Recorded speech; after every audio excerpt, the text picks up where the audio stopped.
Arc-en-Ciel, chaque dimanche. Actualité, culture, économie, société et animation festive. Avec Abdelatif Arc-en-Ciel, la chronique. Mesdames et messieurs, nous sommes heureux d'être en ligne avec notre premier intervenant, Monsieur Mohamed Naji. Bonjour et bienvenue dans l'émission Arc-en-Ciel sur des Pluriels. Oui, bonjour.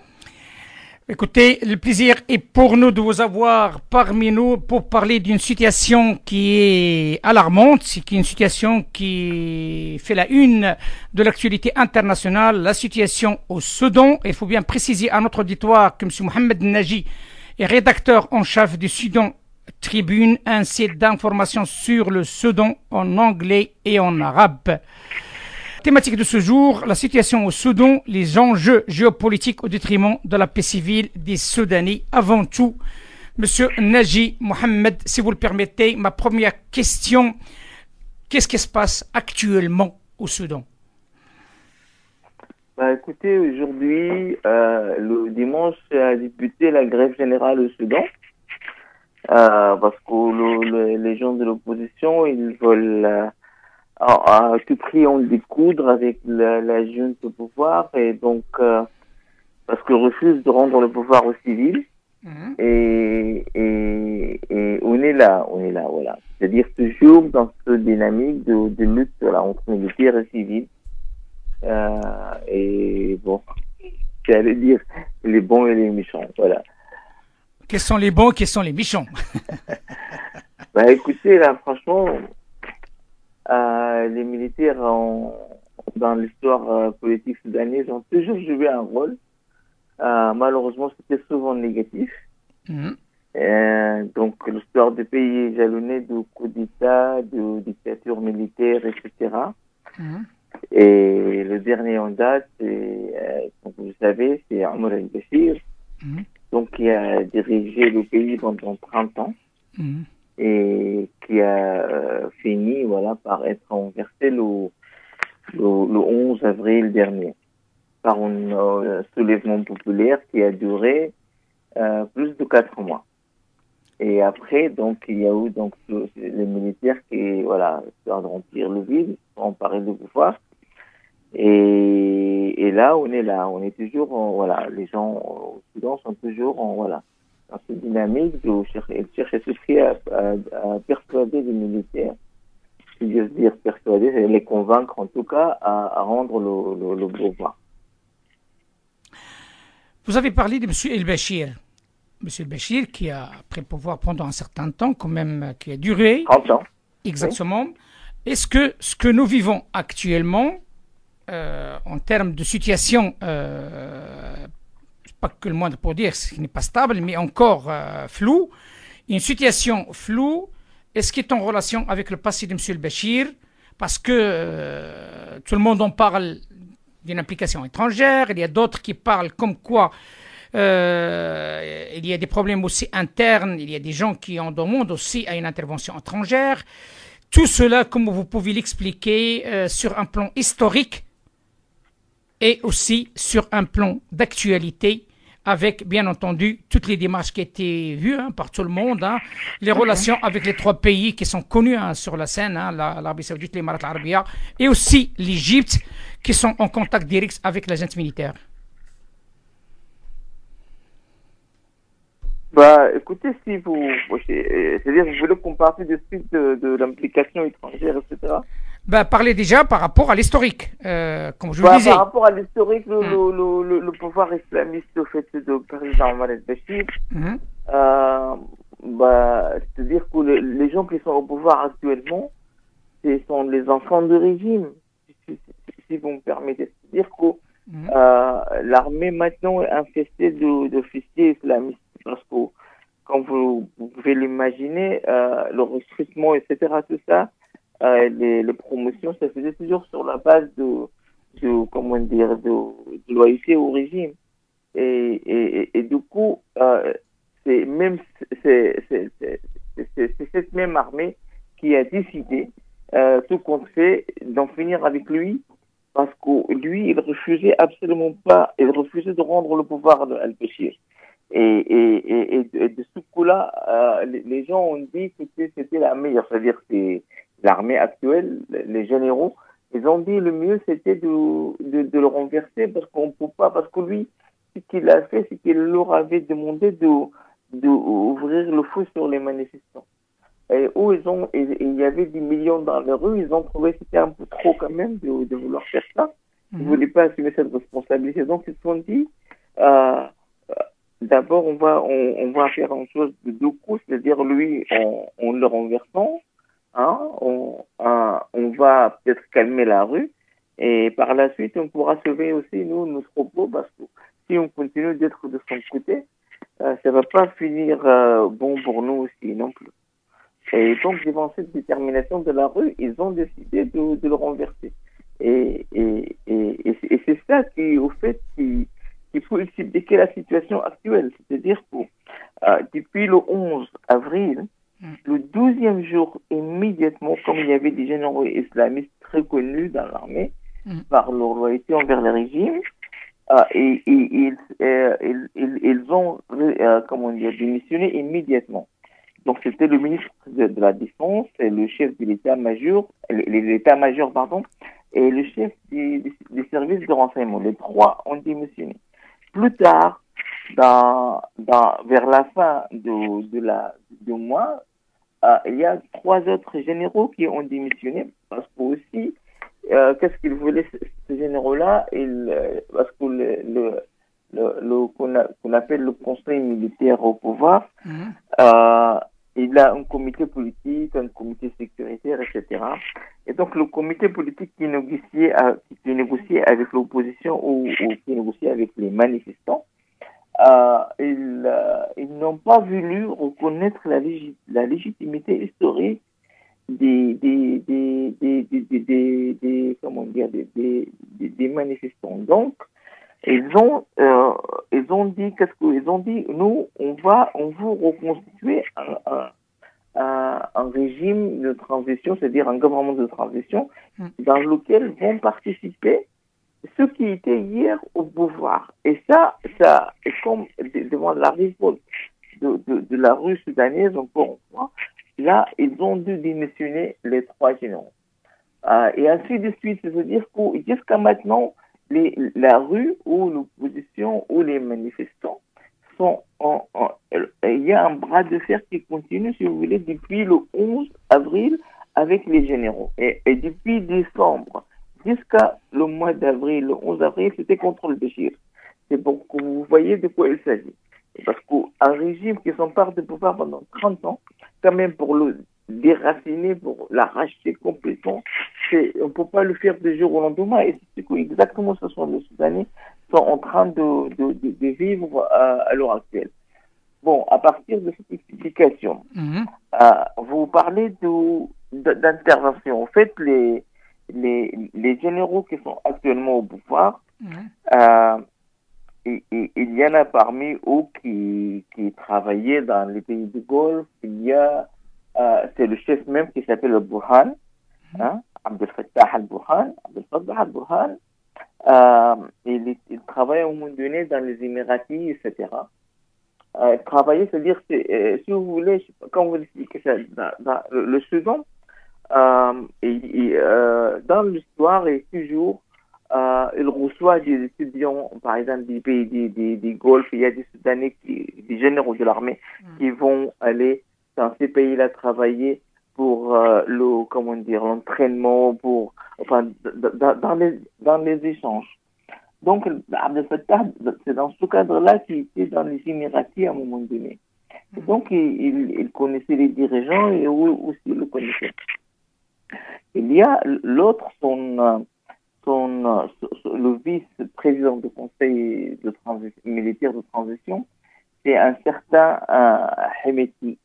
Hemeti, c'est un homme, c'est le chef des miliciens. Et les miliciens, si vous voulez, ce sont ceux que le Béchir a envoyés dans le Golfe pour faire la guerre à côté au Yémen, à côté donc des forces qui participent dans l'alliance que dirige l'Arabie Saoudite. Donc c'est à partir de cette idée-là, les Émiratis, les Saoudiens et les Égyptiens, ce bloc donc, quand ils ont vu que ce sont ces gens-là qui sont restés finalement au pouvoir, ils ont applaudi. Ils étaient très contents parce que ce sont des gens qu'on connaît. Et aussi les militaires, ils étaient très contents aussi d'avoir, j'allais dire, d'être aussi favorablement accueillis par les Émiratis et les Saoudiens et les Égyptiens. Autrement dit, M. Naji, c'est réciproque. Hein? Autrement dit, M. Naji, si j'ai bien compris votre analyse, vous dites comme quoi les enfants du régime sont toujours les mêmes, hein, donc il n'y a rien qui change parce qu'on parle d'un régime. Mais ils sont les mêmes. Je finis la phrase, s'il vous plaît. Sont toujours les mêmes parce qu'il y a un régime qui a duré 30 ans, donc c'est impossible de le déraciner, comme vous l'avez bien dit. Et sauf que ce régime, au lieu, donc c'est quelque part, on est en train de procéder à un changement de tête. Si j'ai bien compris. Donc, changement de tête par rapport à l'ancien président et d'arriver et de faire venir d'autres têtes. On continue toujours le même soutien par les Émiratis, l'Arabie Saoudite et aussi l'Égypte. Non, mais il y a quelque chose de très important, si vous permettez, d'ajouter là-dedans. Comme vous le savez, Al-Bashir a été rejeté, mais malgré sa participation dans la guerre du Yémen, n'était pas très apprécié parce que c'est un islamiste. C'est un islamiste. Vous êtes bien d'accord avec moi? Oui. C'est un islamiste. C'est-à-dire, c'est un pro-Qatari, c'est un pro... Non, c'est un islamiste de part, intrinsèquement parlant. C'est-à-dire, il a pris le pouvoir parce que son chef à l'époque, Hassan al-Turabi, lui avait ordonné de prendre le pouvoir. D'accord. Et qu'est-ce que c'est que ça, le Hassan al-Turabi, tout ce genre-là? Ce sont des gens de mouvance des frères musulmans. D'accord, eh ben, c'est ça. D'accord. Alors, et effectivement, l'armée, alors nous parlons, est infestée de fessiers islamiques, parce que Bachir favorisait toujours ces gens-là pour être à la tête du pouvoir. Mais comme je le dis tout à l'heure, c'est le fait qu'il y a ce rejet national, j'allais dire ce rejet massif et franc de la rue.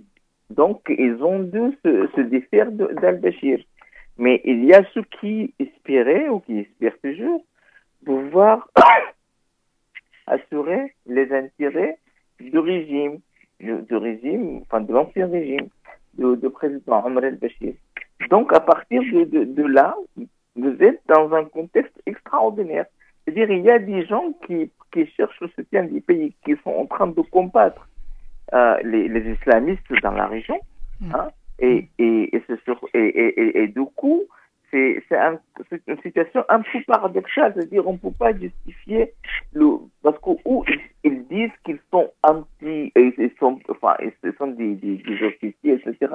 Mais on sait très bien que parmi ces gens-là, qui constituent le Conseil militaire de transition, il y en a plein qui sont des islamistes. C'est vrai, Hemeti, ce n'est pas c'est un mercenaire, j'allais dire, c'est quelqu'un qui n'a pas de relation avec le régime, etc. On le sait, qui est originaire de la région de Darfour. Et donc, du coup, c'est quelqu'un qui, juste dans le passé, était accusé de commettre des crimes de guerre et des crimes contre l'humanité de par le fait qu'il dirigeait les milices arabes qui combattaient les rebelles de la région de Darfour. Il y a une question qui s'impose, M. Naji, si vous le permettez. Est-ce que le conflit qui oppose maintenant le Qatar et les autres pays du Golfe a plané sur la crise soudanaise? Mais c'est ce que je cherche à vous dire, c'est que dans ce contexte-là, effectivement, pour les Saoudiens et pour les gens, les Émiratis, gagner la sympathie de ces gens-là, ça leur permet, n'est-ce pas, d'élargir le cercle de cette alliance anti-islamiste ou anti-frères musulmans en réalité dans la région. Donc, parce que comme vous le savez, depuis un certain nombre d'années, c'est surtout les Émiratis qui ont commencé à faire cette guerre contre les frères musulmans, parce qu'ils les considèrent comme étant un danger pour la région, pour la région du Golfe. Depuis quand? Depuis maintenant, on insiste à ça, depuis même je dirais 4 ans, ou même plus. C'est petit à petit, les Qataris, les Émiratis ont commencé à développer cette alliance. C'est-à-dire pour eux, les frères musulmans et se sont, comment dire, développés dans la région du Golfe, et ce qui devient un danger imminent pour les régimes en place. De ce fait, ils cherchent à tout prix maintenant à les combattre un peu partout, dans toute la région. Ce n'est pas seulement chez eux, mais à l'échelle régionale. Voire international, parce qu'on assiste à cette guerre aussi en Europe maintenant sur l'aspect religieux, je crois. Je ne sais pas si vous avez suivi cette affaire ou pas. Oui, je sais bien, je suis au parfum. Oui. Et donc, c'est comme ça qu'il faut regarder la chose. Et la situation, la position américaine dans cette affaire, c'est quoi, selon vous? L'administration américaine, et c'est là où j'allais dire, c'est là qui complique la tâche de toute personne qui cherche à se planter ou à soutenir les militaires actuels. C'est qu'aux États-Unis, depuis l'histoire de Sud-Soudan et après la guerre de Darfour, depuis cette époque, s'est développé un lobby très important aux États-Unis qui a un regard sur le Soudan, n'est-ce pas? Et donc, les Américains étaient très contents lorsqu'il y avait ce soulèvement populaire au mois d'avril donc dernier. Parce que comme vous le savez déjà, par rapport au Soudan, il y a aussi autre chose. Le Soudan est toujours dans la liste des pays qui soutiennent le terrorisme. Vous voyez? Et donc, les États-Unis, ils étaient très très contents de voir Al-Béchir partir. Et ils applaudissaient pour les manifestants. Ils disaient, voilà, il y a des gens au moins qui vont chercher à établir un régime séculier où on pourra travailler avec eux, on peut développer, j'allais dire, les relations ensemble. Or, de ce fait, les États-Unis, ils ne regardent pas du tout, ils ne veulent que personne n'intervient dans l'histoire actuelle au Soudan. C'est-à-dire que le régime militaire actuel ne soit pas soutenu par quiconque dans la région. Et c'est pour ça il y a des signaux qui étaient très forts, qui ont été envoyés aux différents pays dans la région pour leur demander ça. Il y a encore plus, ils ont appuyé très fort sur l'Union africaine pour qu'ils fassent pression sur Khartoum ou sur les militaires en tout cas, pour qu'ils rendent le pouvoir aux civils. Sauf que... Et c'est dans ce sens-là, vous allez regarder dans l'histoire, dernièrement, si vous suivez la chose, vous allez trouver que l'Union africaine a donné aux militaires, moins de 2 semaines après, l'Union africaine leur a donné un délai de 2 semaines. On leur a dit, si au bout de ce délai-là, vous n'avez pas rendu le pouvoir aux civils, on va suspendre l'adhésion de Soudan à l'Union africaine. Et donc, qu'est-ce que ça veut dire la suspension? Ça veut dire aussi ouvrir la porte vers des sanctions internationales contre les militaires. Sauf que, M. Najil, il y a un problème quand même, il faut bien le spécifier. C'est que, tout simplement, on a assisté à un massacre qui ressemble à celle de la place Jam' Rabi'a al-Adawiya en Égypte. Non, mais c'est le 3 juin. Moi, je vous parle du Je vous prie. Vous m'avez demandé de vous faire l'histoire. Je vous prie. Je vous en prie. Alors, effectivement, c'est dans ce contexte-là. Le chef de la junte militaire, on leur a donné l'ultimatum jusqu'à la fin d'avril. Il est allé voir le président d'Égypte, qui est Abdel Fattah Sisi, comme vous le savez. Sisi, alors nous parlons, est le président de l'Union africaine pendant une année. Et donc, à ce titre-là, il est allé le voir. Et Sisi, il a convenu une réunion où on a demandé que les militaires aient un délai supplémentaire de 3 mois. Or, le Conseil de la paix et de la sécurité de l'Union africaine, quand il a fait une réunion, après, il a fait une extension de 2 mois. Il leur a dit, le délai alors termine le 30 juin. Le 30 juin, vous avez jusqu'à cette date-là pour rendre le pouvoir au civil.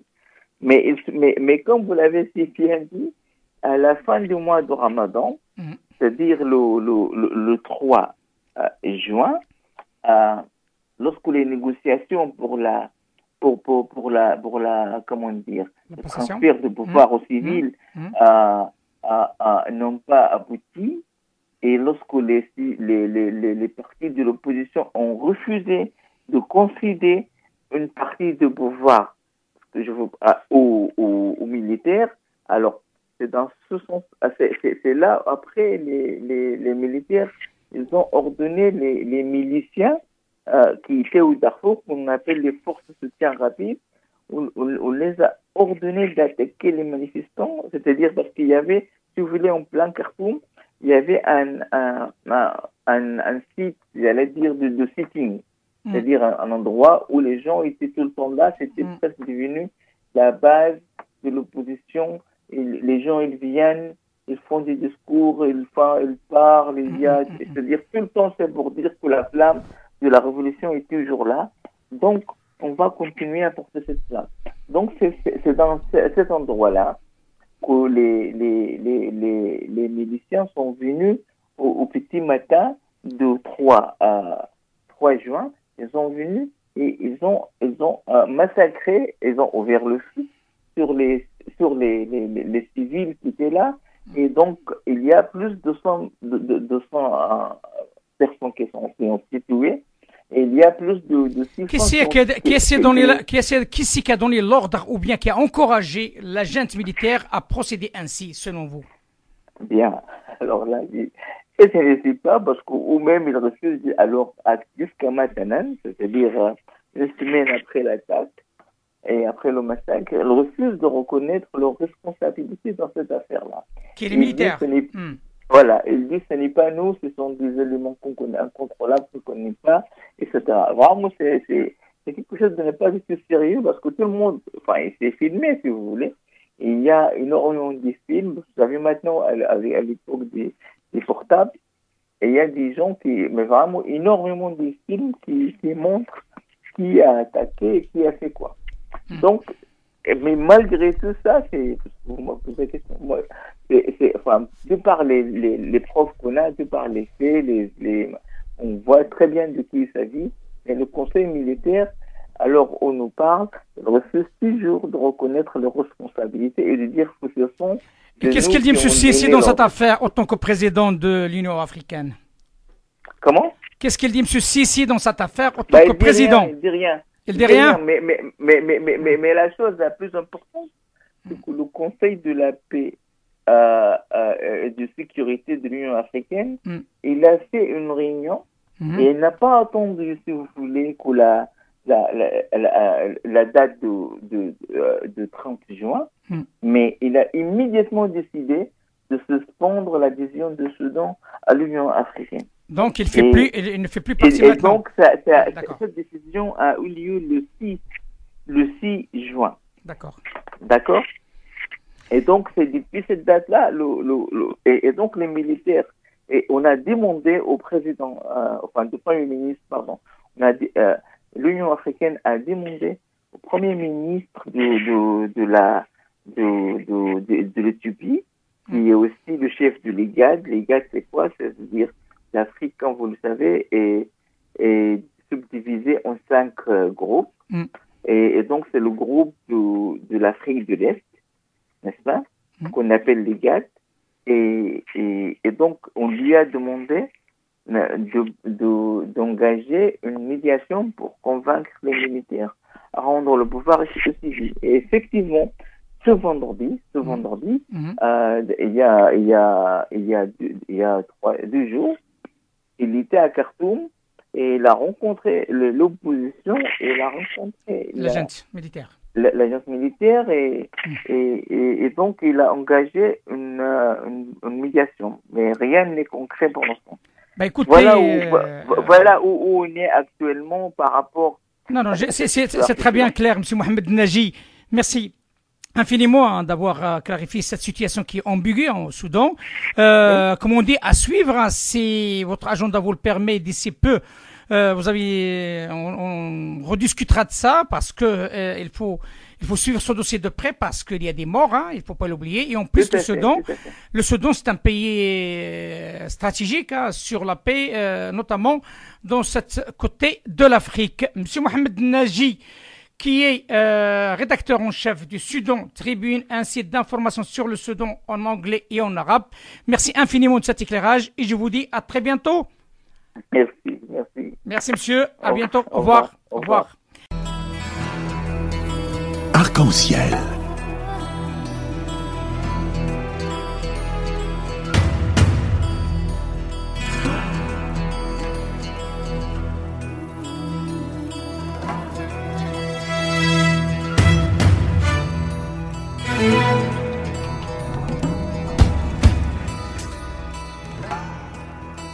Arc-en-ciel, chaque dimanche, actualité, culture, économie, société et animation festive.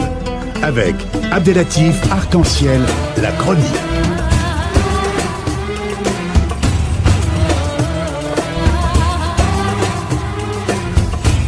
Arc-en-ciel info.